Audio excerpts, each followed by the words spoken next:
got some motherfucking design on right now. Bring it down, bring it down, bring it down. I got three old guys on the block. Assalamualaikum warahmatullahi wabarakatuh. Salam Om Swastiastu, Namo Buddhaya, salam kebajikan dan salam sejahtera untuk kita semua. Sebelum saya memulai video penjelasan tentang mata kuliah analisis wacana, saya akan memperkenalkan diri terlebih dahulu. Sebelumnya, perkenalkan, nama saya Muhammad Abdullah Nur Amar dengan NPM A1 A0 22080. Di sini saya sebagai komti kelas. Mata kuliah yang akan saya jelaskan yaitu mata kuliah analisis wacana. Saya merupakan mahasiswa aktif dari program studi Pendidikan Bahasa Indonesia. Fakultasnya Fakultas Keguruan dan Ilmu Pendidikan. Sekarang saya menempuh semester 5. Rangkuman mata kuliah analisis wacana, di mana dengan dosen pengampu Bapak Dr. Normanza SPD MPD.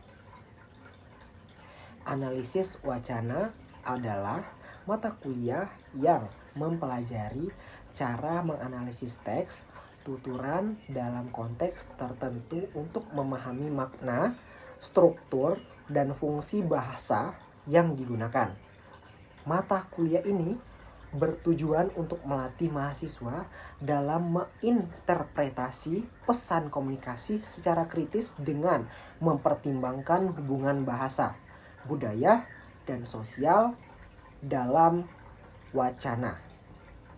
Cakupan materi di dalam mata kuliah analisis wacana. Yang pertama, konsep dasar wacana, yang dimana terdiri pengertian wacana sebagai satuan bahasa yang melebihi kalimat. Lalu, ciri-ciri wacana atau kohesi, koherensi, konteks, dan maksud.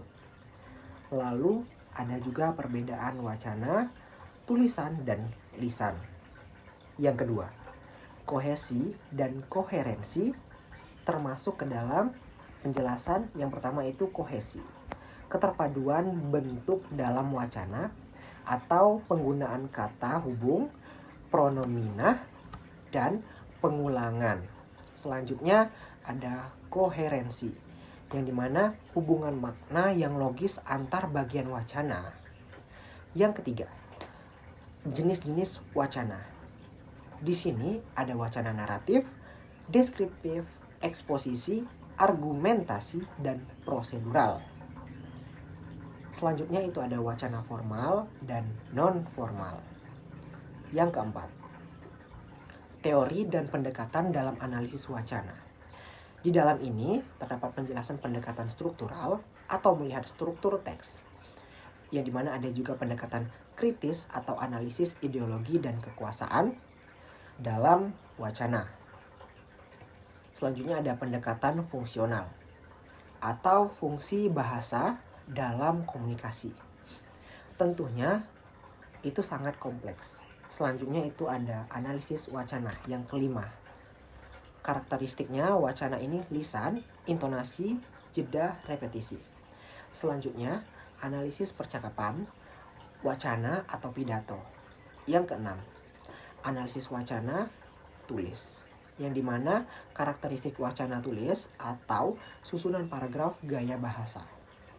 Selanjutnya itu ada studi teks media, cerpen atau artikel.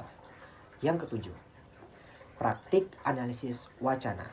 Di sini menjelaskan bahwa menganalisis wacana menggunakan teori yang dipelajari. Kalau bukan dari teori yang dipelajari, itu tidak konkret. Selanjutnya ada penjelasan studi kasusnya. Teks berita, pidato politik, iklan, atau komunikasi sehari-hari. Tujuan pembelajaran yang pertama itu memahami konsep dasar wacana dan elemen-elemennya. Yang kedua, penguasaan atau menguasai teknik analisis wacana baik lisan maupun tulisan. Yang ketiga, meningkatkan atau peningkatan keterampilan kritis dalam menilai pesan yang terkandung dalam komunikasi.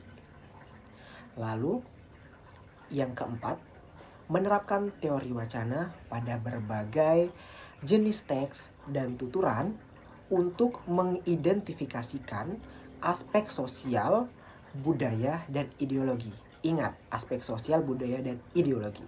Digaris bawahi. Lalu, metode pengajaran. Yang pertama itu ada teori. Untuk penjelasannya, konsep dan teori terkait analisis wacana.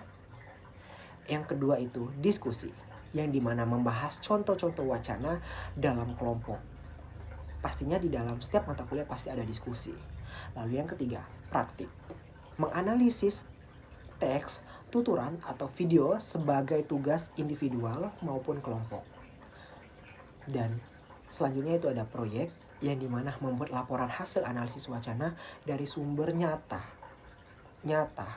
seperti media atau percakapan. Untuk evaluasi pembelajarannya, yang pertama, ujian teori, yang dimana tes pemahaman tentang konsep dasar wacana. Tentu itu harus didalami tentang konsep dasar wacana, tidak boleh asal-asalan. Lalu yang selanjutnya, yang kedua, tugas analisis praktik. Tugas analisis ini praktik menganalisis wacana tertentu. Dan selanjutnya itu presentasi. Tentunya selalu ada presentasi, memaparkan hasil analisis di depan kelas. Itu mengetes bahwasanya kita paham atau tidak dengan materi yang sudah diberikan.